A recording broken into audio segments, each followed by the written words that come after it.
اپنی بیماری ہو یا کسی کی بیماری، اس کی خبر سنتے ہی انسان پر ایک عجیب سی کیفیت طاری ہوتی، ایک بدمزگی سی ہوتی ہے، ایک دکھ، ایک غم، ایک خوف، ایک ہم، ایک پریشانی سے لاحق ہو جاتی کہ اب ہوگا کیا.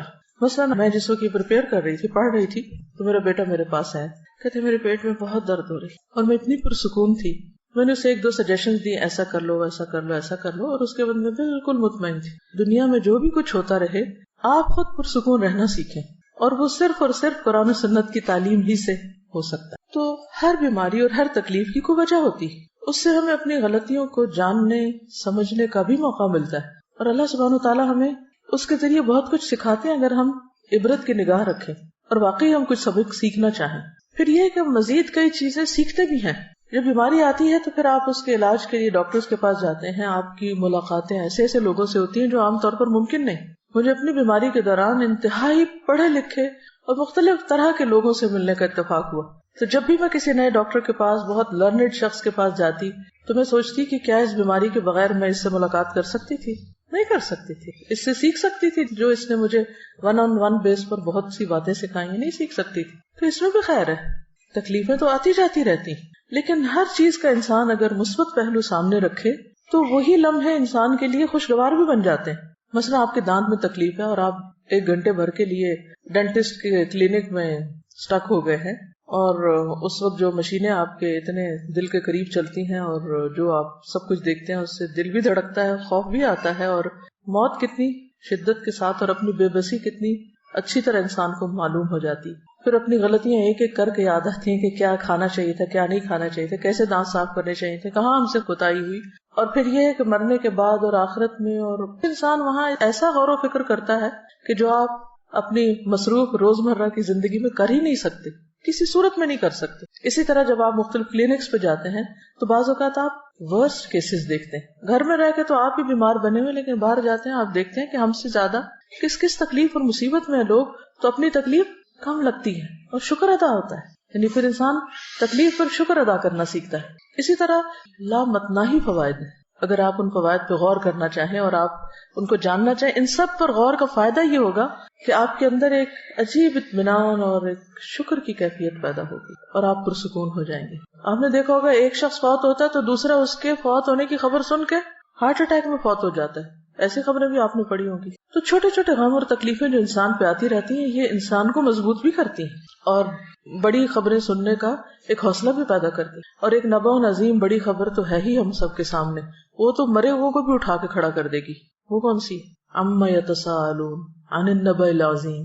کس چیز کے بارے میں آپس میں ایک دوسرے سے باتیں کر رہے ہیں اور ڈسکشنز کر رہے ہیں؟ اس بڑی خبر کے بارے میں. الذی ہم فیہ مختلفون، جس میں ان کی آراء مختلف ہیں، ان کے اپنے بھی ڈس ایگریمنٹس ہیں. ریالٹی کو جھٹلا کے یہ نہیں کہ یہ اتفاق کر گئے. کلا سیعلمون ثم کلا سیعلمون، ہرگز نہیں، عنقریب یہ جان لیں گے کہ حقیقت کیا تھی، پھر ہرگز نہیں، ضرور یہ جان لیں گے، انہیں چل جائے گا پتا کہ اصل حقیقت کیا تھی. تو ہم سب بھی جتنا اس دن کو بھلائیں، جتنا بھی ڈینائی کریں، لیکن بہت جلد ہم میں سے ہر ایک کو اس کی اصل حقیقت پتہ چل جائے گی. چھوٹی چھوٹی بیماریاں دراصل اس بڑی بیماری کی تیاری کا ایک حصہ بھی ہو سکتی. تو بہرحال بیماری انسان کے گناہوں کو بھی دور کرتی ہے، اللہ کی رضا کا بھی سبب بنتی ہے، کیونکہ منافق کو نہیں پتا ہوتا بیماری کیوں آئی اور کیوں چلی گئی، لیکن مومن جو ہے اس کے لیے بیماری میں بہت سارے سبق ہوتے ہیں. اور پھر اگر کسی کی بیماری کی خبر آپ سنتے ہیں، کسی عزیز پیارے کی، تو پھر آپ کے دل میں اگر ایک تڑپ اٹھتی کہ میں اس کے لیے کچھ کر سکوں، اس کی عادت کا آپ کے دل میں جذبہ آتا ہے. اس عادت پر کتنا زیادہ اجر ہے. اس کے بارے میں ایک حدیث آپ کے سامنے رکھوں گی. ابو اشعث کہتے ہیں کہ وہ دوپہر کے وقت مسجد دمشق کی جانب روانہ ہوئے. جامع دمشق بہت مشہور مسجد ہے، یعنی شام سیریا میں دمشق کے اندر ہی بہت بڑی، یعنی سینٹرل ماسک، اور یہ اس وقت سے ہے.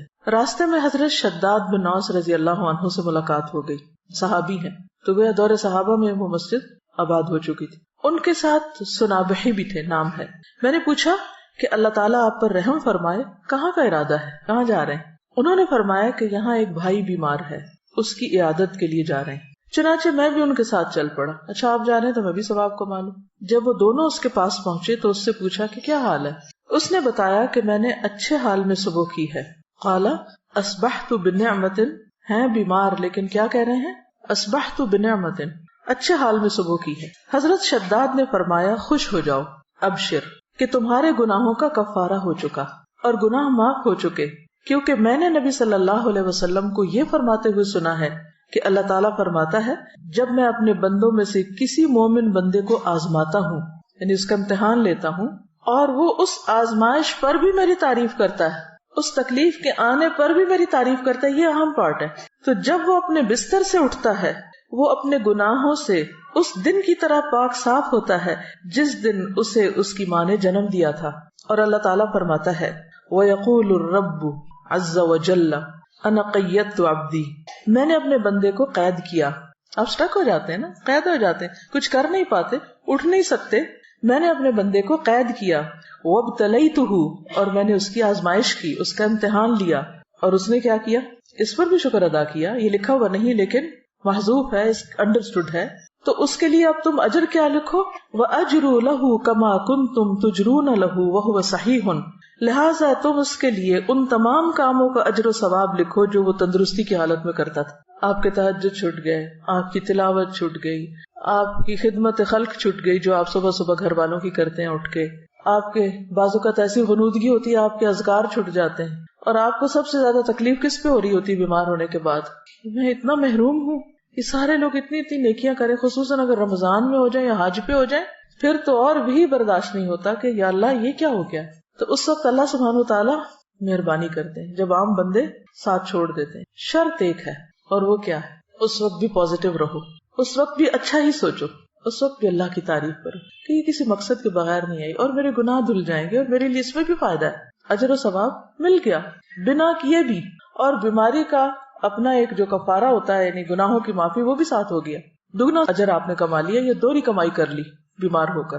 اور جبکہ ہم کیا سوچ رہے ہوتے ہیں کہ ہم لوزر ہیں، ہم تو کھو گئے، سب کچھ چھٹ گیا ہم سے، تو اس وقت بھی پریشان نہ ہو اور اللہ سے اچھی امید رکھیں، اچھا گمان رکھیں، تو اجر ہی اجر ہے، فائدہ ہی فائدہ ہے۔ اور یہ لفظ کتنا خوبصورت ہے کہ قیدت عبدی، بالکل آپ ایسا لگتا ہے نا قید ہو گئے، سب حرم جا رہے ہیں آپ نہیں جا سکتے، سب کھڑے ہو کے عبادت کر رہے ہیں آپ کھڑے نہیں ہو پا رہے، سب روزہ رکھے ہوئے آپ روزہ نہیں رکھ پا رہے، لیکن اللہ کے اجر لکھا جا رہا ہے۔ جب آپ گورنمنٹ جاب کرتے ہیں تو آپ کو سال میں کچھ سک لیوز ملتی اور وہ ود پے ہوتی، اسی طرح میٹرنٹی لیو بھی ود پے ہوتی، پھر کچھ ہاف پے پہ ہوتی، کچھ عرصے کے بعد وہ وداؤٹ پے ہو جاتی، اور کچھ عرصے کے بعد آپ کو جاب چھوڑنی پڑ جاتی۔ اللہ کے یہاں ایسا نہیں ہوتا، بیماری پر آپ کو ود پے لیو ملتی ہے، نماز اور کچھ نیکیوں سے جو آپ روٹین میں کر رہے ہوتے ہیں۔ ایک اور جگہ پر آتا ہے کہ بخار جہنم کے جوش سے ہے اور یہ مومن کا آگ سے حصہ ہے، ام منکم الا واردھا۔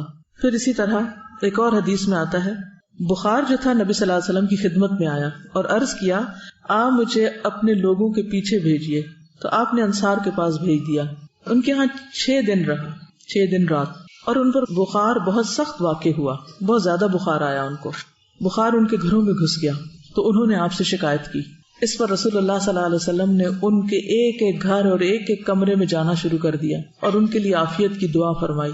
آپ صلی اللہ علیہ وسلم جب لوٹ رہے تھے تو ایک عورت آپ کے پیچھے آئی، اس نے عرض کیا قسم اس ذات کی جس نے آپ کو حق کے ساتھ مبعوث کیا ہے، میں انصار میں سے ہوں، میرے والد بھی انصار میں سے ہیں، جیسے آپ نے انصار کے لیے دعا کی ہے میرے لیے بھی کیجیے۔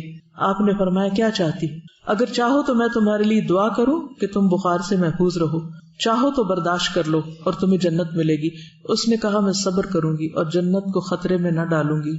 تو کچھ لوگ ایسے ہوتے ہیں کہ جو بیماری کو بہت صبر کے ساتھ اور اجر کی نیت سے برداشت کر جاتے۔ اس کے مطلب نہیں کہ انسان بیماری میں دعا نہ مانگے یا کسی کو دعا کے لیے نہ کہہ سکتا ہے، لیکن یہ یاد رکھے کہ اگر جتنا عرصہ اس کے لیے بیماری ہے یا بیماری میں مبتلا ہے وہ اس کے لیے اجر کا ذریعہ بن رہی ہے۔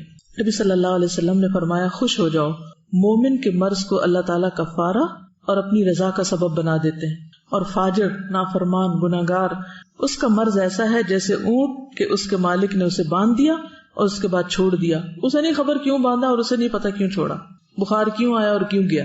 وہ حدیث بھی یاد رکھیے کہ رسول اللہ صلی اللہ علیہ وسلم ام صائب کے ہاں تشریف لائے۔ آپ نے فرمایا اے ام صائب تجھے کیا ہوا، تم کانپ رہی ہو، جیسے ملیریا ہوتا ہے نا۔ اس نے عرض کیا بخار ہے، اللہ اس میں برکت نہ کرے۔ آپ نے فرمایا بخار کو برا نہ کہو، کیونکہ بخار بنی آدم کے گناہوں کو اس طرح دور کرتا ہے جس طرح بھٹی لوہے کے میل کچیل کو دور کر دیتی ہے۔ عبداللہ کہتے ہیں کہ میں رسول اللہ صلی اللہ علیہ وسلم کی خدمت میں حاضر ہوا. آپ اس وقت تیز بخار میں تھے. میں نے عرض کیا یا رسول اللہ آپ کو تیز بخار ہے؟ فرمایا ہاں مجھے تم میں سے 2 آدمیوں کے برابر بخار ہے.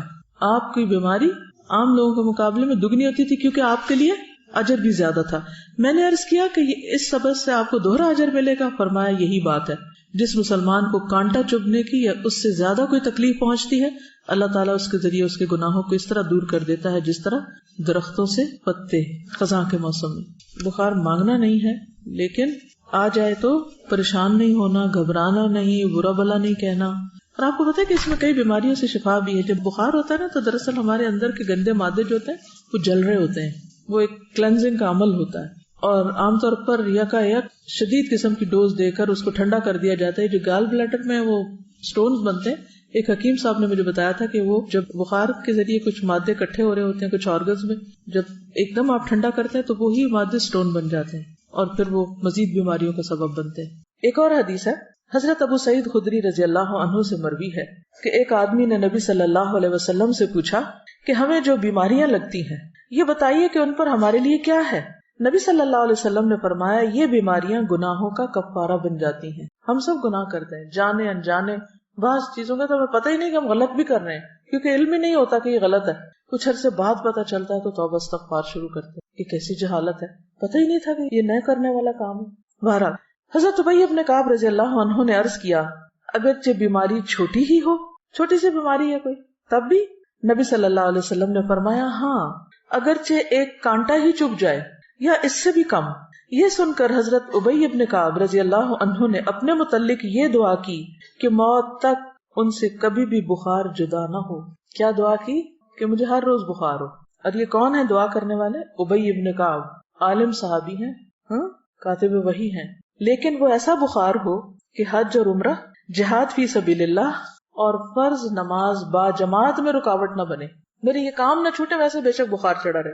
چنانچہ اس کے بعد انہیں جو شخص بھی ہاتھ لگاتا ان کا جسم تپتا ہوا ہی محسوس ہوتا حتیٰ کہ ان کا انتقال ہو گیا. وہ لوگ اپنے قول کے پکے تھے. ہم لوگ ایک وقت میں ایک بات کرتے ہیں یا اللہ ایسا ہو جائے, اور جب وہ ہو جاتا ہے تو پھر ہم سب گھبرا اٹھتے پر کہتے یا اللہ ایسا کیوں ہوا اور ایسا نہ ہو.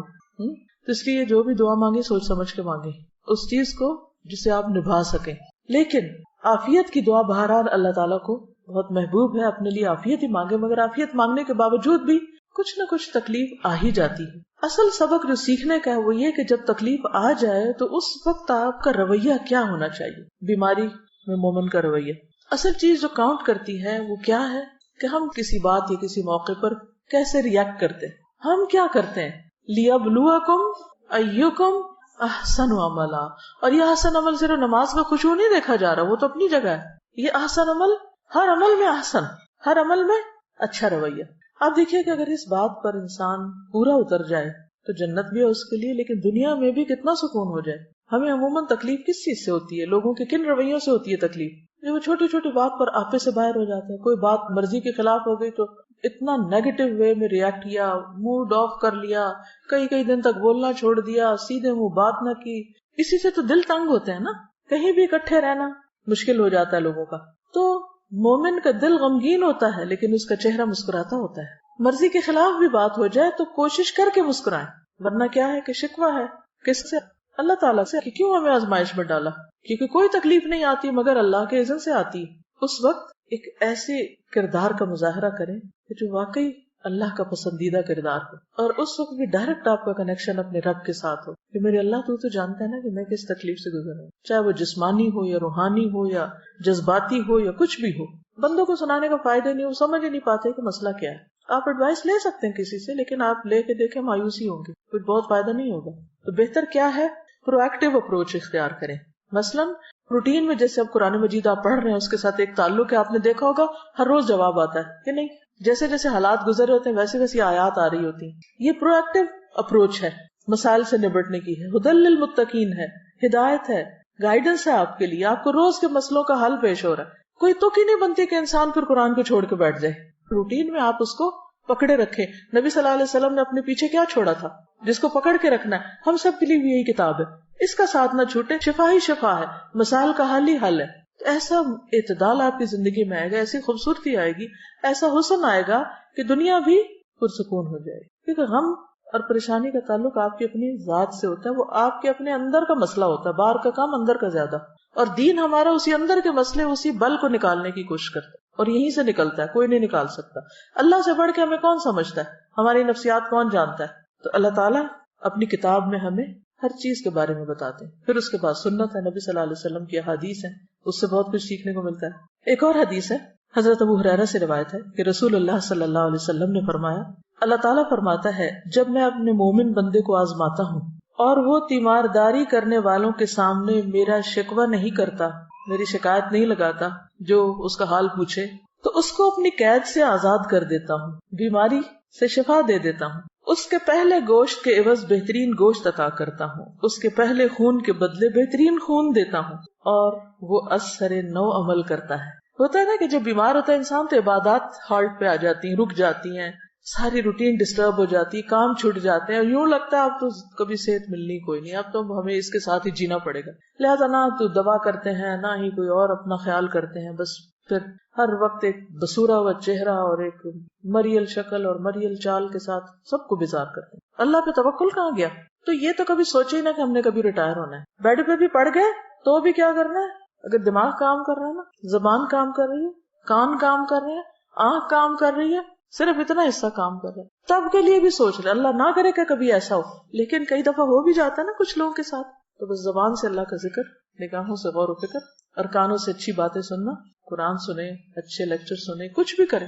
ہم سب یہ بھی کر سکتے ہیں کہ اپنی وصیت لکھ کے رکھ دیں، اپنے بچوں کو بتا دیں کہ خدا نخواستہ اگر مجھ پر کوئی ایسا وقت آئے تو میرے ساتھ کیا کیا جائے، کیا نہ کیا جائے. کیونکہ خدا نخواستہ زبان بند ہو جائے تو انسان کہہ بھی نہیں سکتا. ہاپکنس ویل چیئر پہ ہے، آنکھوں کے اشاروں سے میں نے سنا کہ وہ کیسی کیسی تھیریز اس نے ایجاد کی. السلام علیکم. تھوڑے سے پہلے میں نے دیکھا تھا انٹرنیٹ پہ کہ وہ جو احمد دیدات جو اسکالر تھے بہت بڑے، جن سے موٹیویٹ ہو کے ڈاکٹر ذاکر نائک جیسے ماشاءاللہ بڑے اسکالر پیدا ہوئے، تو ان کا آخری وقت جب تھا تو وہ پیرالسس کے اٹیک میں تھے، اور ان کے صرف یہ جو فیس کا حصے ہیں، آنکھیں، یہ صرف موو ہو سکتی تھی، باقی جسم کا کوئی حصہ نہیں ہو سکتا تھا.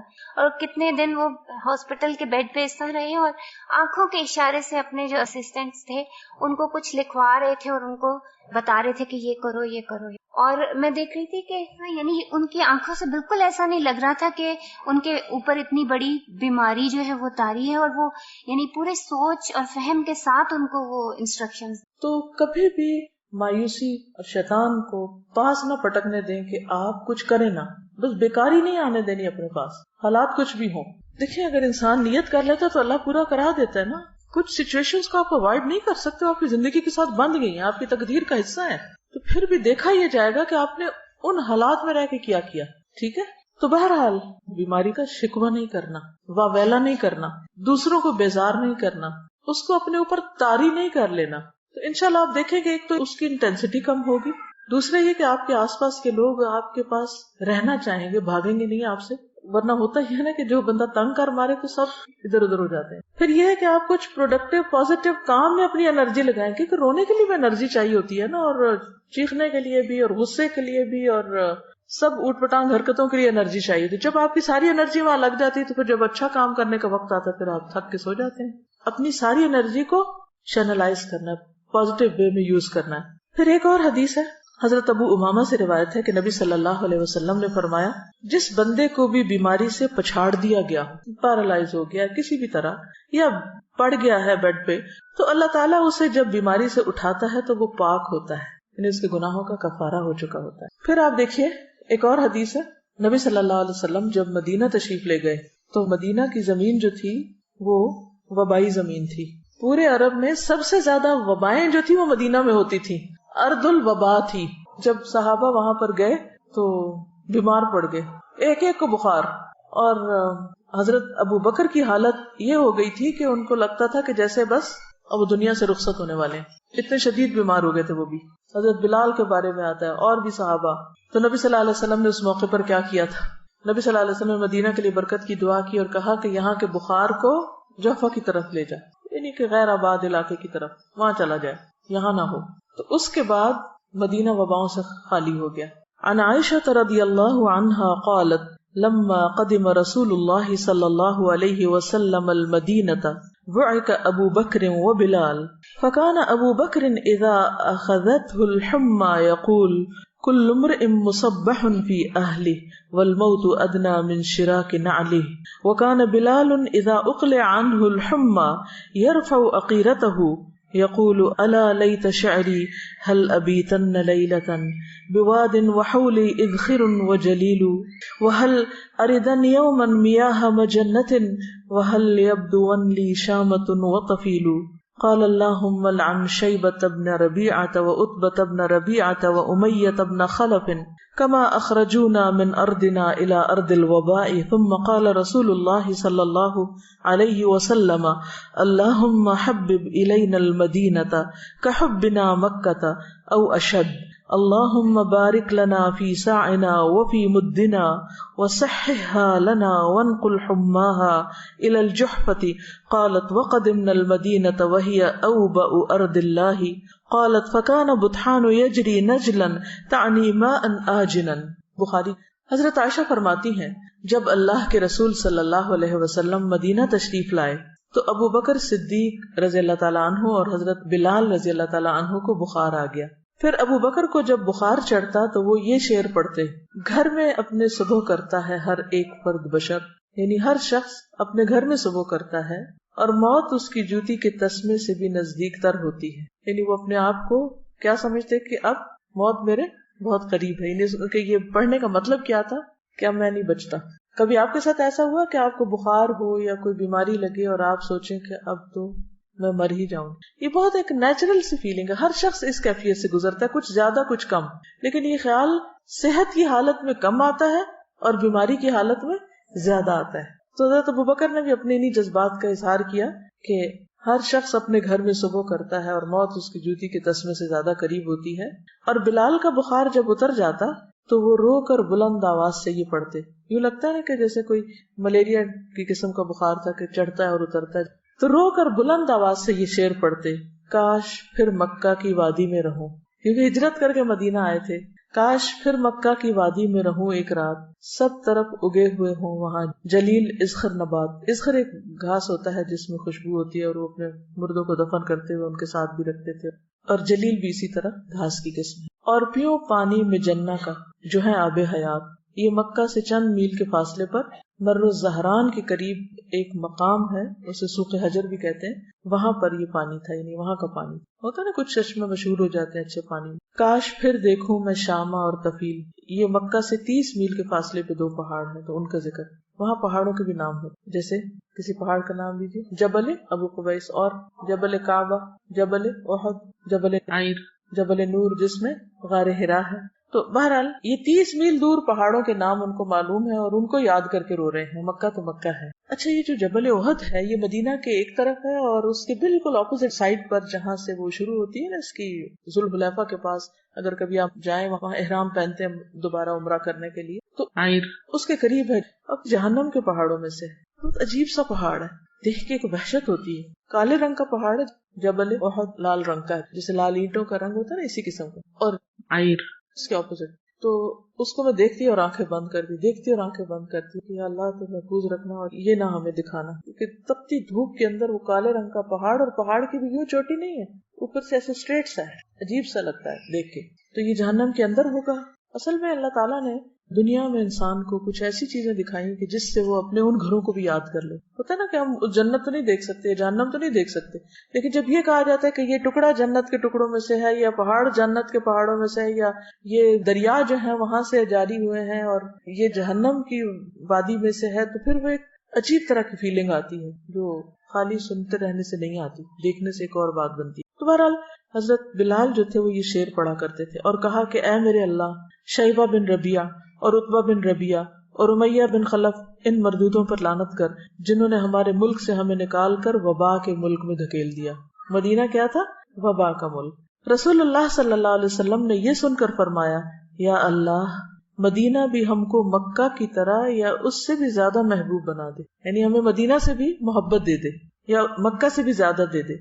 یا اللہ، ہمارے سا اور مد میں برکت دے دے، پیمانے ہیں. اور مدینہ کی ہوا صحت بخش کر دے. یہ جملہ غور کیجیے، مدینہ کی ہوا صحت بخش کر دے. اور وہاں کا بخار جوہفہ میں لے جا. جوہفہ بھی میقات پر ہے. حضرت عائشہ فرماتی ہیں ہم جب مدینہ میں تھے تو سارے ملکوں سے زیادہ وبا وہاں تھی.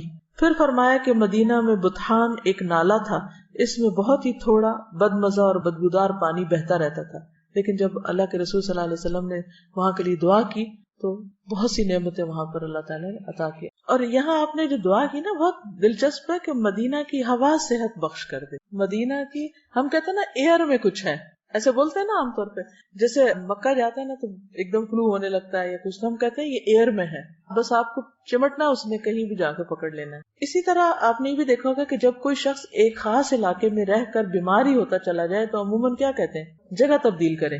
تو پھر جو ہی جگہ تبدیل کرتا ہے بیماری چلی جاتی ہے. آپ نے بھی شاید اس کا پرسنلی ایکسپیرینس کیا ہو، ایک جگہ پہ رہ کے آپ کو مثلا کسی کو خارش لگ جاتی ہے، کسی کو کوئی اور، کسی کو نیند نہیں آتی، کسی خاص علاقے میں الرجیز ہوتی ہیں، تو وہ اس الرجی کے موسم میں وہ پولن ہوا میں ہی ہوتا ہے نا، پھر وہاں سے وہ چلے جاتے ہیں تو وہ ٹھیک ہو جاتے ہیں. دوسری جگہ وہی لوگ ہوتے ہیں بالکل ٹھیک ہوتے ہیں، کچھ بھی نہیں ہوتا ان کو.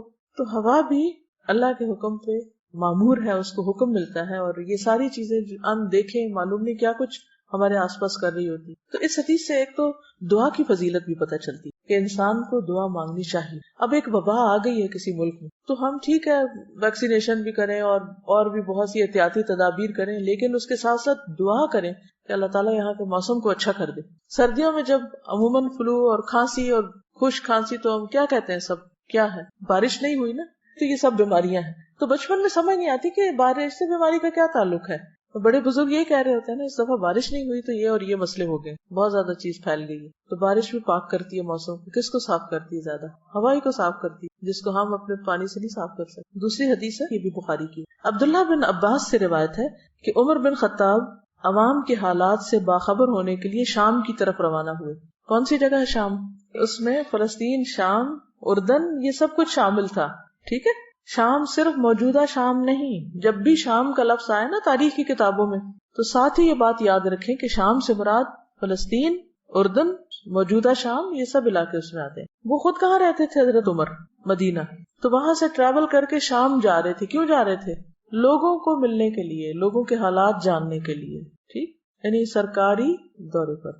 جب سرخ میں پہنچے، ایک شہر کا نام ہے، تو لشکر کے سردار ابو عبیدہ بن جراح اور ان کے ساتھیوں سے ملاقات ہوئی. وہ وہاں پر تعینات تھے.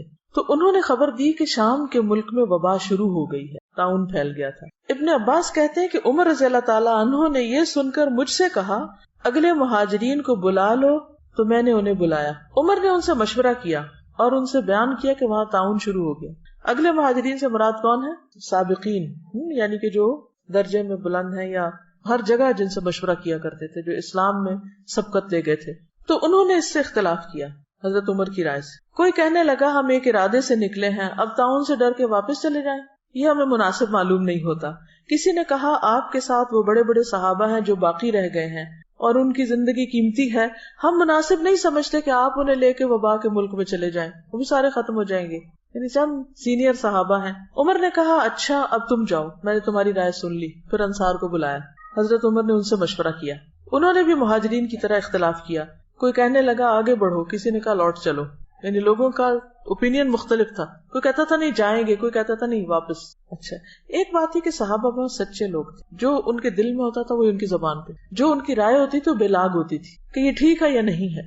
پھر کہا یہاں قریش کے کچھ بوڑھے لوگ ہوں گے تو ان کو بلا لو، یعنی ان مہاجرین میں سے جنہوں نے مکہ فتح ہونے سے پہلے یا فتح مکہ پر ہجرت کی تھی. میں نے انہیں بلایا. انہوں نے ایک زبان ہو کر یہی رائے دی کہ آپ کا واپس جانا ہی مناسب ہے، واپس جائیں، اور وبائی ملک میں لوگوں کو لے جا کر پڑاؤ ڈالنا مناسب نہیں. یہ سنتے ہی حضرت عمر نے کیمپ میں منادی کرا دی کہ میں صبح کو اونٹ پہ سوار ہو کر مدینہ کی طرف لوٹوں گا. صبح ایسے ہی ہوا. عمر ساتھیوں کے ساتھ مدینہ کی طرف لوٹ چلے. ابو عبیدہ بن جراح کہنے لگے کیا اللہ کی تقدیر سے بھاگتے ہو عمر، واپس جا رہے ہو؟ عمر نے کہا اگر یہ کلمہ کوئی اور کہتا تو میں اسے سزا دیتا. ابو عبیدہ بن جراح جو تھے بہت سینئر صحابہ میں سے تھے، امین الامہ کہلاتے ہیں. تو ان کی بات کو انہوں نے سنا اور صبر حوصلے سے سنا. جواب میں کہا ہم اللہ کی تقدیر سے بھاگتے ہیں، مگر کدھر بھاگتے ہیں؟ اسی تقدیر کی طرف. ابو عبیدہ یہ تو بتاؤ اگر تمہارے پاس اونٹ ہو اور تم ایک نالے پر پہنچو جس کے دونوں کناروں میں ایک کنارہ تو سرسبز ہو اور دوسرا سوکھا خشک، اور تم سرسبز کنارے میں اونٹ چراؤ تو یہ اللہ کی تقدیر سے ہوگا، اور اگر خشک کنارے میں چراؤ تب بھی اللہ کی تقدیر سے ہوگا.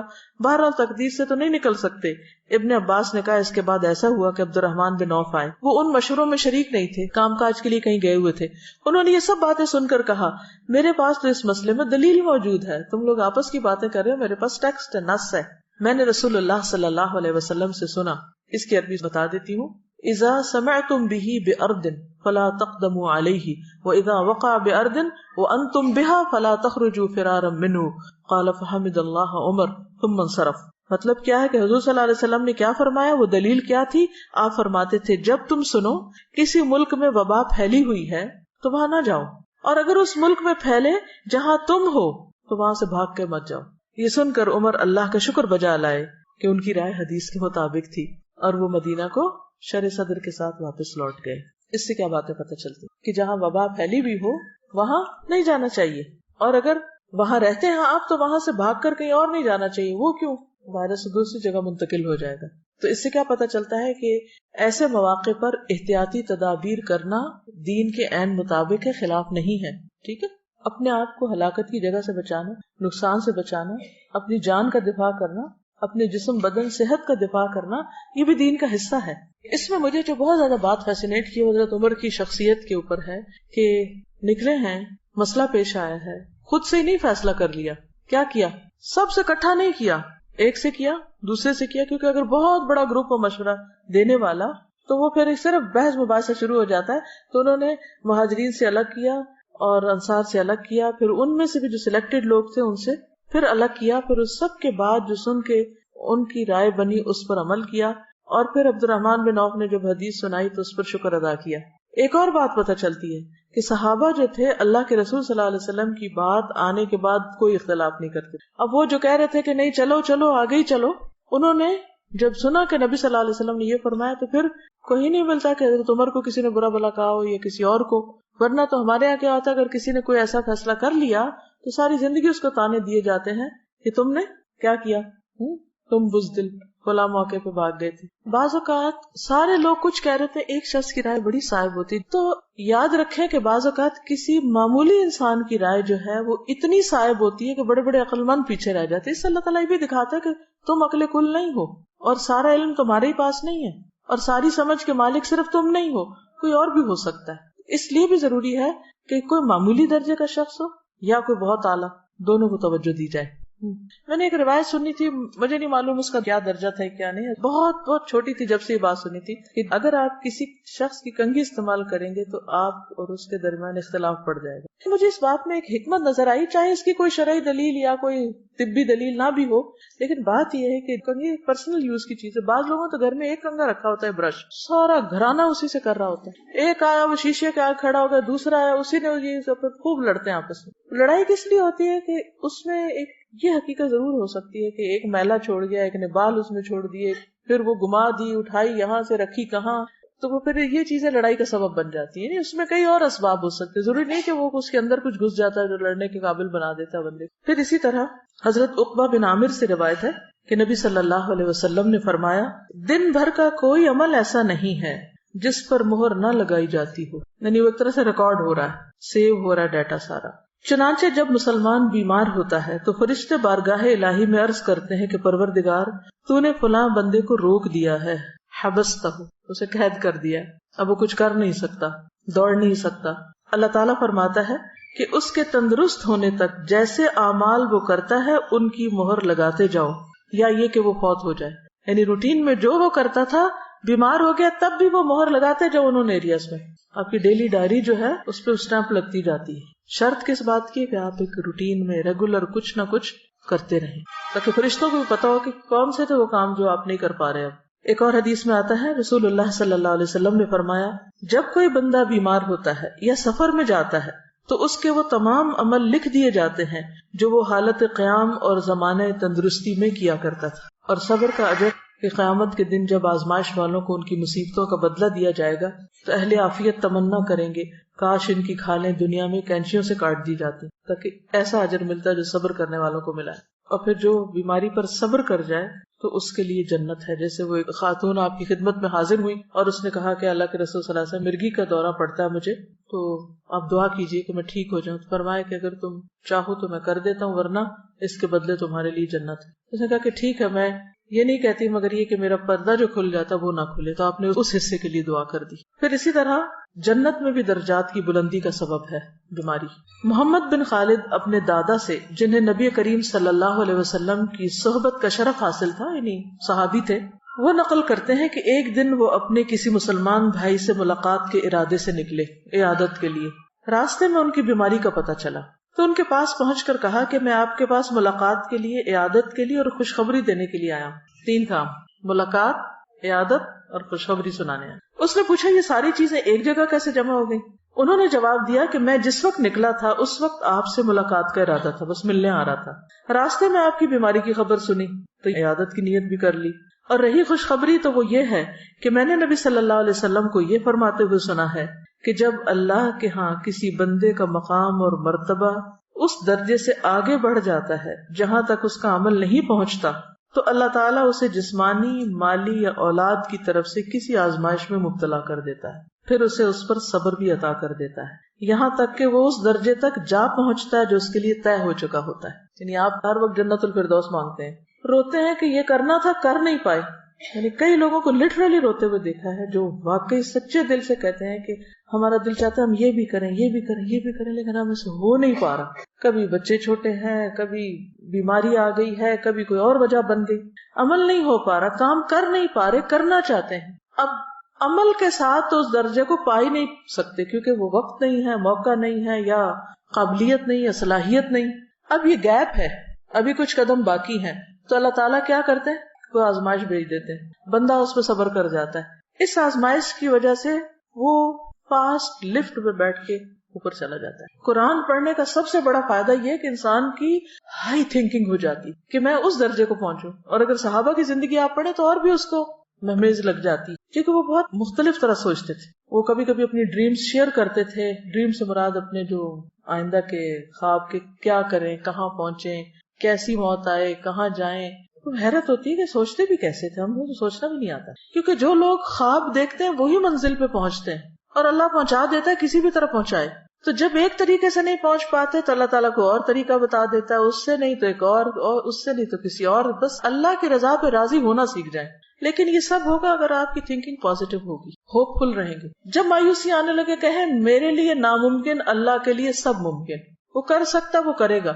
اس لیے بس مانگتے رہا کریں، سوچتے رہا کریں، آگے بڑھتے رہا کریں. آپ سمجھے کہ اللہ تعالیٰ نے کام کے ذریعے نہیں، بیماری کے ذریعے مجھے اوپر لے کے جانا ہے اگر میں نے صبر کیا.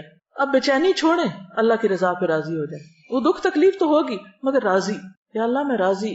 تو انشاءاللہ آپ دیکھیں گے کہ وہ جو اندر کا ایک سکون ہے وہ نہیں ڈسٹرب ہو، اسے برقرار رکھنا ہے. اچھا، اس کا مطلب یہ نہیں کہ کوئی بیماری آئے تو علاج ہی نہ کرے. علاج اور کوشش اور اس پر جو مال لگتا ہے یا ایفرٹ لگتی ہے وہ بھی اجر کا باعث ہے، کیونکہ اللہ نے کوئی بیماری نہیں اتاری جس کے لیے شفا نہ اتاری ہو. تو شفا کا حصول جو ہے اور اس کی کوشش جو ہے وہ کوشش بھی باعث اجر، اور اللہ کے حکم پر عمل کرنا ہے. دیکھیے دین کے سارے معاملات میں اصل چیز اطاعت ہے. کیوں نہیں ہے کہ اچھا ابھی تو کہا گیا تھا کہ اگر کوئی بیمار ہوگا تو اتنا اجر ہے، تبھی کہا جا رہا ہے دوائی لے لو، تو میں کیوں دوائی لوں؟ نہیں، یہ بھی اللہ ہی کا حکم ہے. وہ صبر بھی اللہ کا حکم تھا، وہ شکر بھی اس کا حکم تھا، یہ دوا کھانا بھی اللہ کا حکم ہے. ٹھیک ہے نا. پھر اسی طرح یہ ہے کہ دوا کے علاوہ دعا، انی مسنی الضر وانت ارحم الراحمین. ابراہیم علیہ السلام نے کہا تھا وَإِذَا مَرِضْتُ فَهُوَ يَشْفِينِ. اور اپنی زبان میں دعا. اب یہ نہیں کہ جو ابراہیم علیہ السلام نے کہا وہ ایوب علیہ السلام نے کہا، ہر ایک نے اپنی اپنی بات کی جو ان کے دل میں آئی. پھر اللہ نے غذائیں جیسی پیدا کی ہیں اس کو بھی. رسول اللہ صلی اللہ علیہ وسلم نے فرمایا بخار جہنم کی گرمی کا اثر ہوتا ہے، اس لیے آب زمزم سے ٹھنڈا کرو. لہٰذا بخار کے مریضوں کو اگر دوا کے طور پر آب زمزم پلائیں تو انشاءاللہ ان کو فائدہ ہوگا. ٹھیک ہے. اور اگر آب زمزم کو کسی چھوٹے سے پیالے میں رکھ لیں اور کچھ روئی یا کپڑے کے اوپر اسپرنکل کر کے اس کو ماتھے پہ پٹیاں جو لگاتے ہیں یا ویسے آپ اپنے آپ کو وائپ کرتے ہیں تو وہ بھی اچھا رہے گا. پھر یہ کہ جو کوئی بیمار ہے تو عیادت کرنا جو ہے نبی صلی اللہ علیہ وسلم کے اخلاق کا حصہ ہے، اور اس میں مرد حضرات نہیں خواتین کی بھی عادت کی آپ نے. ام علا کہتی ہیں میں بیمار تھی، رسول اللہ صلی اللہ علیہ وسلم میری بیمار پرسی کے لیے تشریف لائے. فرمایا ام علا خوش ہو جاؤ، اللہ تعالیٰ مسلمان کی مرض کی وجہ سے اس کے گناہ اس طرح صاف کر دیتے ہیں جیسے آگ سونے اور چاندی کے کھوٹ کو ختم کر دیتی ہے. اچھا، ایک اور بڑی دلچسپ بات جو مجھے بھی ریسنٹلی پتا چلی وہ یہ کہ مریض کو کھانے پینے میں مجبور نہ کرو. اکثر ایسا ہوتا ہے نا کہ ادھر ذرا سی بیماری ادھر بھوک بند، پھر ہم اتنا فورس کرتے ہیں، کہتے ہیں کہ ہے یہ مر جائے گا بھوک سے. حالانکہ ہوتا یہ کہ جسم کو کام کرنا ہوتا ہے اور اسٹمک ساری انرجی لے جاتا ہے فوڈ ڈائجسٹ کرنے میں، تو اس لیے اگر اس میں کچھ نہیں جا رہا تو یہ بھی اللہ کی ایک حکمت ہے. حضرت عقبہ بن عامر جہنی کہتے ہیں کہ رسول اللہ صلی اللہ علیہ وسلم نے فرمایا اپنے مریضوں کو کھانے پینے پر مجبور نہ کیا کرو، کیونکہ اللہ تعالیٰ ان کو کھلاتا پلاتا ہے. اس کا اپنا ایک طریقہ ہے آلٹرنیٹ غذا کا. اور عافیت کی دعا جو ہے وہ کبھی بھی پڑھنا نہ بھولیں. ہمارا کلچر ایسا ہے کہ اس میں پریشان ہونا ایک لازمی حصہ ہے. اللہ سے عافیت کی دعا کرتے رہیں اور اللہ کی نعمتوں کو یاد کرتے رہیں، شکر گزار رہیں، خوش رہیں. ایک سوال ہے، مجھے خود کو پرسکون رکھنے والی بات سمجھ نہیں آئی. کم از کم میری تکلیف تو مزید بڑھ جائے گی جب میں کسی پر اعتماد کرتے ہوئے اس سے اپنی تکلیف بتاؤں اور وہ آگے سے پرسکون بیٹھا رہے اور کوئی ہیلپ نہ کرے. میرے خیال ہے جو شخص پرسکون ہوتا ہے وہ بہتر ہیلپ کر سکتا ہے، بجائے اس کے جو بالکل سنتے پینک ہو جائے اور اپنے ہوش و حواس کھو بیٹھے. جو اپنی مدد نہیں کر سکتا وہ کسی دوسرے کی مدد کیسے کر سکتا ہے؟ آپ نے دیکھا کبھی کہ ڈاکٹرز کتنے پرسکون ہوتے ہیں؟ اگر ڈاکٹرز حال دہائی مچا دیں تو مریض کا کیا ہوگا؟ مریض کہے کہ یہ بہت مہربان ڈاکٹر ہے، اس کو تو میری وجہ سے رونا ہی آ گیا اور وہ تو کچھ کر ہی نہ سکا. تو یہ تو ہمدردی نہیں. جتنے اچھے ڈاکٹرز ہوتے ہیں اتنے ہی سکون کے ساتھ اپنا کام کرتے ہیں. وہ مریض کی توجہ کے ساتھ بات سنتے ہیں، اس کو سمجھتے ہیں، اس کو اعتماد دیتے ہیں، اس کا مسئلہ حل کرتے ہیں، اس کی مدد کرتے ہیں. بے حس ہونا اور پرسکون ہونا یہ دو مختلف چیزیں ہیں، ان میں فرق رکھیے. آپ کو جو کنفیوژن ہو رہی ہے وہ اس وجہ سے ہو رہی ہے کہ آپ ان دو کو مکس کر رہی ہیں. بے حسی کیا ہے کہ کسی بات کا اثر ہی نہ ہونا، اور پرسکون رہنا کیا ہے کہ اثر تو ہونا مگر اس کو اپنے اندر اس طرح کنٹرول کر لینا کہ جس کا اننیسیسری فس نہ کریٹ کیا جائے اور دوسروں کو پریشان نہ. احادیث کے آخر میں ریفرنس بھی بتا دیا کریں. مجھے شک نہیں کہ آپ کوئی غیر درست سنائیں گی، صرف اطمینان قلب کے لیے کہہ رہی ہوں. آپ نے درست فرمایا. مجھے کل 2-3 دفعہ خیال بھی ہے لیکن وقت کی کمی کی وجہ سے عربی میں تو عربی بھی پڑھنا سوچ رہی تھی کہ آپ کو پڑھ کے سنا، لیکن انشاءاللہ یہ جو مٹیریل ہے، یہ جو لیکچر ویب پہ جہاں اپلوڈ ہوگا اس کے ساتھ ہی آپ کو PDF میں یہ ساری حدیثیں لکھی ہوئی عربی اور اردو بھی مل جائیں گی. تو وہاں سے آپ ریفرنس بھی چیک کر لیجئے، بلکہ اس ریفرنس کو لے کے آگے بھی چیک کر لیجئے کہ لی کہاں سے، کیا واقعی اس کتاب میں ہے یا نہیں. ٹھیک ہے. ایک اور سوال ہے، عیادت کے لیے جا سکتے ہیں بشرطے کہ آپ کو یہ ہو کہ وہ ایسا مرض ہے کہ جو، کیونکہ بعض تو منع کر دیتے ہیں، ڈاکٹرز ہی منع کر دیتے ہیں کہ پیشنٹ کے پاس کوئی نہ آئے کیونکہ درست نہیں. کیونکہ آپ کو معلوم ہے جو کانگو وائرس آیا ہے اس میں سب سے پہلے تو سرجن پکڑا گیا، خود نرس اور سرجن وہ ہلاک ہوئے ہیں کیونکہ وہ افغانستان سے کوئی پیشنٹ لایا گیا تھا کوئٹہ، وہاں وہ اس کو آپریٹ کر رہے تھے، ٹریٹ کر رہے تھے، تو اس سے وائرس ڈاکٹر نے کیچ کر لیا اور پھر اس سے خیر وہ اپنے بندوبست کرتے ہیں، لیکن پھر وہ باذن اللہ تقدیر کا حصہ تھا. جی بہت زیادہ چھینکیں آ رہی ہیں، اس طرح کی ہے تو نہیں پبلک میں آپ کو پھر اس طرح جانا چاہیے کیونکہ اس سے دوسرے کو بھی بیزاری ہوتی ہے. جی ایک یہ چیز میں آپ سب سے کہوں گی کہ کسی کی کنگھی، کسی کا ٹوتھ برش، مسواک، چپل، تولیہ کسی اور کا نہیں استعمال کیا کرے. کچھ لوگوں کو تمیز نہیں ہوتی، افسوس سے مجھے لفظ کہنے پڑے، تمیز نہیں ہوتی، جو ملا بس استعمال کر لیا. ایک تو یہ کہ آپ کی چیز نہیں، آپ کو حق نہیں، خصوصاً جہاں اکٹھے لوگ رہتے ہیں نا، دوسرے کہ او میں نے سمجھا یہ میرا ہے، یہ رنگ ملتا جلتا تھا. ان چیزوں میں احتیاط برتے، بہن بھائی ہوں، گھر کے لوگ ہوں، افراد ہوں. ایک اور سوال ہے، کیا نفسیاتی، گھریلو، باہم رویوں کے مسائل یعنی آپس میں ایک دوسرے کے ساتھ جو انبن رہتی ہے، ان تکالیف کا بھی یہی معاملہ ہے کہ وہ باعث خیر ہیں، گناہوں کا کفارہ ہو سکتی ہے؟ کیونکہ نفسیات دان تو کہتے ہیں کہ یہ مسائل آپ کے اپنے پیدا کردہ ہیں اور عقل مندی اچھے رویے سے حل کیے جاتے ہیں. قرآن میں بھی ہے کہ جو مصیبت آتی ہے تمہارے اپنے ہاتھوں کی کمائی سے آتی. درست فرمایا آپ نے. پہلی بات یہ کہ یہ جتنے بھی مسائل ہوتے ہیں جو ہمیں پیش آتے ہیں، ان میں سے اکثر ہمارے رویے یا گناہ یا ہماری کسی نہ کسی غلطی کا نتیجہ ہوتے ہیں. ٹھیک ہے.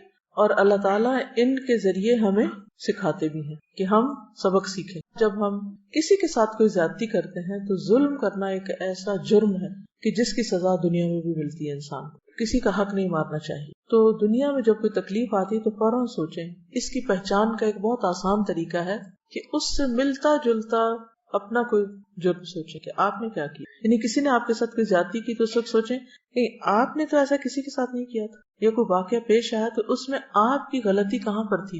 دوسروں کی نہیں چنیں. ہم کیا کرتے ہیں کہ جب کوئی مشکل پیش آتی ہے کسی پر تو اس وقت تو ہم بہت ایکٹیولی سوچتے ہیں کہ اس نے یہ کیا یہ کیا یہ کیا، لیکن جب ہمارے ساتھ آتی ہے تو ہم بند کر دیتے ہیں، بلاک کر دیتے ہیں اپنی سوچ کو کہ ہم تو معصوم ہیں، بس دوسرے ہی ظالم ہیں، انہوں نے ہمارے ساتھ زیادتی کی. تو اس میں بیلنس رکھیں، ضرور سوچیں. لیکن بعض اوقات جیسے اجتماعی تکلیفیں آتی ہیں تو اس میں انڈائریکٹلی بعض اوقات غلطی ہوتی بھی ہے ساری اس قوم کی، بعض اوقات نہیں بھی ہوتی، لیکن قیامت کے دن پھر ہر ایک اپنی نیت کے مطابق اٹھایا جائے گا. اور یہ جو بات ہے کہ یہ مسائل اپنے پیدا کرتے ہیں اور اچھے رویے سے حل کیے جا سکتے ہیں، تو اس میں وہ حدیث یاد رکھیے کہ نبی صلی اللہ علیہ وسلم نے فرمایا کہ اچھے اخلاق والے دنیا اور آخرت کی ساری بھلائیاں لوٹ کے. اچھے اخلاق میں ہم عام طور پر دو چیزوں کو بہت کوٹ کرتے ہیں، جیسے اسمائل کرنا، جیسے سلام کرنا. وہ کون سی ایک اچھی عادت ہو سکتی ہے جس سے تعلقات اچھے ہوتے ہیں، اور وہ کون سی ایک خاص خراب عادت ہوتی ہے جس سے تعلقات خراب ہوتے ہیں. دوسروں کی بات توجہ سے سننا، یہ ایک ایسا گر ہے جس سے بہت سے تعلقات آپ کے ٹھیک ہو جائیں گے. یہ میں آپ کے کی دے رہی ہوں. جب آپ دوسرے کی سنتے نہیں تو دوسرا فرسٹریٹ ہوتا ہے، اپنا اعتماد کھو دیتا ہے، سمجھتا ہے کہ شاید میں نے کوئی غلط بات کی. تو اگر آپ چاہتے ہیں کہ آپ کے باہم تعلقات اچھے ہوں تو کیا کرنا ہوگا آپ کو؟ نبی صلی اللہ علیہ وسلم جب کوئی بات کرتا تھا تو آپ کس طرح سنتے تھے؟ صرف کانوں سے یا جسم سے بھی؟ اپنے آپ کو ادھر موڑ لیتے تھے. جب آپ کسی کی پوری سمجھیں گے نہیں تو آپ اس کو کیا کریں گے؟ مس انڈرسٹینڈ کریں گے. جب مس انڈرسٹینڈ کریں گے تو وہ کچھ کہہ رہا ہے، آپ کچھ کہہ رہے ہیں، وہ کچھ کہہ رہا ہے، آپ کچھ کہہ رہے ہیں. پھر اسی طرح قرآن مجید میں واضح طور پہ فرمایا گیا ہے لا تسعر خدک للناس، اپنا گال موڑ کے بات نہ، یعنی بے رخی سے بات نہیں کرو. یہ جو مفہوم ہے، اپنے گال کو نہ پھیرو لوگوں سے. بہت سے لوگ انکانشیسلی یا کانشیسلی یہ کام کر رہے ہوتے ہیں، یعنی وہ دوسرا کو اگر بات کرے تو اس کو دیکھتے بھی نہیں ہیں، دیکھتے ہی نہیں اس کی طرف. اس سے ایک تو تکبر کا بھی اظہار ہوتا ہے، عملی رویہ کہ ہم تمہاری بات کو کوئی امپورٹنس نہیں دے رہے. اس سے دل پھٹتے ہیں، آپس میں تعلقات خراب ہوتے ہیں اور شیطان کو گھسنے کا موقع مل جاتا ہے. کیا یہ قرآن کے حکم کی خلاف ورزی نہیں کہ کوئی ہمیں کچھ کہہ رہا ہے اور ہم سن ہی نہیں رہے، یا ہم یوں کر کے سن رہے ہیں؟ مثلا مجلس میں آپ 4-5 لوگ بیٹھے ہوئے ہیں، اگر کوئی بول رہا ہے تو کیا کرنا چاہیے؟ توجہ دینی چاہیے اس کو، اور جواب بھی دینا چاہیے. نہیں، یہ اخلاق ہے یا بد اخلاقی کہ کوئی بات کرے اور آگے سے نہ ہاں کرے نہ کرے؟ بہت بڑی بد اخلاقی. اور ہم سمجھتے ہیں ہم تو مسکین معصوم، ہماری تو کوئی غلطی نہیں، ہم تو بولتے ہی نہیں، کسی کو کچھ کہتے ہی نہیں ہے، ہم تو اتنے بے ضرر ہیں. لیکن آپ بہت بڑا جرم کر رہے ہیں کہ کوئی آپ سے کچھ سوال کر رہا ہے، آپ سے کوئی بات کر رہا ہے، کوئی پوچھ رہا ہے، اور آپ اس کو نہ ہاں کر رہے ہیں نہ کر رہے ہیں. ہاں ٹھیک ہے، اچھا کوئی بات نہیں. تو اس عادت پہ بھی قابو پانے کی ضرورت ہے. اس سے دوسرا شخص غصہ کرے گا اور پھر آپ کہے کہ وہ ظالم ہے، غصہ کرتا ہے، اور آپ کو اپنی خاموشی کا ظلم نہیں پتا. تو یہ بیسک مینرز، بنیادی باتیں اسلام نے جو سکھائی ہیں نا، ان پر ہمیں عمل کرنے کی ضرورت ہے. تب گھر خوشگوار ہوگا، معاشرہ خوشگوار ہوگا، دنیا خوشگوار ہوگی. ایسے ہی لوگ جنت کے باسی ہیں، جنت میں جائیں گے اور وہ خوش ہوں گے اور دوسروں کو خوش کریں گے. بہترین نیکی کیا ہے کہ تم اپنے مومن بھائی کے دل میں خوشی ڈالو. سوچے دن میں ہم کتنے لوگوں کو خوش کرتے ہیں، کتنی خوشیاں بانٹتے اور بکھیرتے ہیں، اور کتنے دل توڑ کے نکلتے ہیں ہم، کتنی بد اخلاقیاں بکھیرتے ہیں. تو کیا یہ لکھا نہیں جا رہا؟ کیا اس کا حساب نہیں ہوگا؟ کیا اس کی پوچھ کوئی نہیں ہوگی؟ اور اگر ہمیں شعور ہی نہیں اپنے ان حرکتوں کا، پھر متقی کی صفت تو بے شعور ہونا نہیں ہوتی. کس کی صفات ہیں بے شعور، لا شعور؟ منافقین کی صفات ہیں. تو ہمارے اندر ان کی شباہت بھی کیوں آئے؟ ہم وہ ہوں یا ان جیسے ہوں، یہ تو بہت ہی دور کی بات ہے. کس کو کاپی کرنا چاہیں گے آپ، متقی کو یا منافق کو؟ متقی کو. تو پھر ان جیسی اخلاق اپنائیں. ٹھیک ہے نا. بعض اوقات مشکل اس وقت ہوتی ہے جب کوئی غیر ضروری بیکار باتیں کرتا ہے، تو اس صورت میں بھی کم از کم اس کی طرف دیکھ کے اس کو یہ محسوس کرانا چاہیے کہ آپ کی بات لمبی ہو گئی ہے، اچھا ہاں ٹھیک ہے، بٹ آگے تو آپ کہنا کیا چاہتے ہیں. یعنی اس کو بھی آپ اس وقت سکھا سکتے ہیں کسی طرح، یا اس کو کٹ کر سکتے ہیں اور پھر اس کو بعد میں بتا بھی سکتے ہیں. لیکن اصل میں مسئلہ پتہ کہاں ہوتا ہے؟ جب آپ سنتے نہیں، پوری طرح سمجھتے نہیں. اچھا کچھ لوگ ہوتے ہیں ایک بات ایک دفعہ کہتے ہیں، پھر تھوڑی دیر بعد وہی کہتے ہیں. ان کو بھی کیوں اس طرح کرنا پڑتا ہے؟ ہم نے چونکہ اپنے ذہن میں پہلے سے بٹھا لیا نا کہ انہوں نے لمبی بات کرنی، لہٰذا ہم شروع سے ہی ان کی طرف توجہ نہیں کرتے. ہونا کیا چاہیے کہ آپ تھوڑی دیر ضرور ان کی توجہ سے بات سنیں. جب انہیں یہ یقین ہو جائے گا نا کہ میری سن لی گئی ہے تو شاید وہ بھی اپنی گفتگو کم کر لیں. یہ ایک نفسیاتی مرض ہے، اس کے لیے الگ طرح سے ٹیکل کیا جائے گا. میں یہاں ایک عام روزمرہ کی روٹین کی نارمل سچویشن کی بات کر رہی ہوں. اچھا فلڈ ریلیف کے بارے میں بات کرنی تھی کہ کس طرح جانور مر رہے ہیں اور کس طرح انسانوں کے لیے مشکل ہو رہی ہے. جو انہوں نے لکھا ہے میں جلدی سے پڑھ کے سنا دیتی ہوں. سندھ کے کچھ علاقے بالکل آئی لینڈ کی شکل اختیار کر گئے. فصلیں گنا، کپاس، چاول، سبزیوں کی فصلیں برباد ہو کر رہ گئی. یعنی جیسے ایک ویک کے بعد وہ کپاس پک کرنے والے تھے اور وہ کپاس ڈوبی پڑی ہے. اور آپ کو پتا کپاس میں پانی گیا تو اب تو وہ بالکل بیکار ہے. مٹی والا پانی، کچھ بھی نہیں اس سے کر سکتے. ہزاروں لاکھوں انسان، تقریباً 13 سے 14 لاکھ گھر ختم ہو گئے. ہزاروں لاکھوں انسان اور جانور اس تباہ کاری سے متاثر ہوئے. کئی کلومیٹر تک 4 فٹ پانی میں چل کر کشتیوں کے ذریعے آمد و رفت ممکن ہو رہی ہے. لوگ کشتیوں پہ آ جا رہے ہیں، انسانوں کے ساتھ جانور بھی مر رہے ہیں. صاف پانی گندے پانی کے ساتھ مل گیا ہے. جیسے اب کنواں صاف تھا، جب گندا پانی آیا تو سارا اس میں بھر گیا، پینے کا پانی نہیں ہے. اس سے بہت سے لوگوں میں آنتڑیوں کے مرض وغیرہ بھی پیدا ہو گئے. ہسپتال کچھ تو ڈوب گئے ہیں، یا پانی اس طرح ہے کہ لاکھوں کی مشینیں تباہ ہو گئی ہیں، بہہ گئی ہیں اس میں. مریضوں کے پاس طبی سہولت نہیں. لاشوں کو دفنانے کے لیے زمین ڈھونڈ رہے ہیں. کشتیوں میں لاشیں ساتھ اپنے رکھی ہوئی ہیں. دور ٹیلوں پہ جا کے لوگ ان کو دفنا آتے ہیں. گھروں میں کھانا نہیں، چیزیں نہیں، کیونکہ بہت ساری ہماری آبادی تو ایک دن کا کماتی ہے اور اسی دن کھاتی، اور اگلے دن کام نہیں تو کھانا بھی نہیں. تو ان سب کی مدد کے لیے بہت سے ادارے کام کریں. جہاں بھی آپ کام مدد دینا چاہیں، آپ کے دل تسلی ہو، آپ کریے، لیکن کچھ نہ کچھ ضرور کیجیے. الہدا کی جو کراچی کی ٹیم ہے وہ وہاں سے خشک کھانا، کمبل، دوائیاں اور ترپال، پانی کے فلٹر، مچھر مار دوائیاں اور زندگی کی بنیادی سہولتیں جو ہیں، ضروریات جو ہیں، وہ بذریعہ ہیلی کاپٹر یا کشتیوں کے یا پیدل پہنچانے کا انتظام کر رہی ہیں. تو آپ جو بھی اس کام میں حصہ ڈالنا چاہیں آپ ڈال سکتے ہیں. اپنی اپنی کلاسز میں جمع کر لیجئے، پھر اکٹھا کر دیجئے اور روز کے روز ہم ان کو بھیج سکتے ہیں. دوسرا یہ ہے کہ اگر آپ اپنے کسی رشتہ دار کو باہر کے ملک میں بتانا چاہتے ہیں کہیں بھی، تو ویب سائٹ کے اوپر پورا ایڈریس موجود ہے. یہ ایڈریس بھی ہے، اس کو ہم باہر لگوا سکتے ہیں تاکہ اسی اکاؤنٹ میں پھر پیسے جائیں، اور جو بھیجیں اس کی انٹیمیشن ضرور دے دیں تاکہ وہ اس کام کے لیے لگ جائے. تو اللہ تعالیٰ ہم سب کو کچھ کرنے کی توفیق عطا فرمائے. بینک ٹرانسفر کا پورا لکھا ہوا بھی ہے اس کے اوپر ویب سائٹ پر. ان کا سوال یہ ہے کہ کیا ہم پیسوں کے علاوہ کچھ کائنڈ یا چیزیں وغیرہ بھی بھیج سکتے ہیں. بات یہ ہے کہ ابھی سڑکیں ڈوبی پڑی ہیں، ٹوٹی پڑی ہیں، ٹرک نہیں چل سکتے. اب کشتیوں پہ اگر ہم بہت سا سامان اٹھا کے رکھیں بھی تو انسانوں کے لیے پوری نہیں. جس پہ 40 بٹھا سکتے اس پہ 80 لوگ بیٹھے، ان کے بھی ڈوبنے کا خطرہ ہے. تو ہم سامان نہیں بھیج سکتے ابھی. اس میں یہ ہے کہ جیسے کل جہاں یہ گئی تھی وہ لوگ 4 روزانہ 4 ٹن چاول پکا کے ان کو پیک کر کے کشتیوں پہ دور بھیج دیتے ہیں، جہاں سے لوگ آ نہیں سکتے سارے واپس کہیں کام کے لیے، کھانے کے لیے. اسٹک ہیں لوگ مختلف جگہوں پر. تو اس کے لیے ضروری ہے کہ ہم سب اپنا حصہ ڈالیں، کیونکہ صدقہ بلاؤں کو ڈالتا ہے. ان پر احسان نہیں ہوگا، خود اپنے آپ پر ہوگا. بہرحال اب اجازت. اوکے، جزاکم اللہ خیرا. سبحانک اللہم و بحمدک، نشہد ان لا الہ الا انت، نستغفرک و نتوب الیک. السلام علیکم و رحمۃ اللہ وبرکاتہ.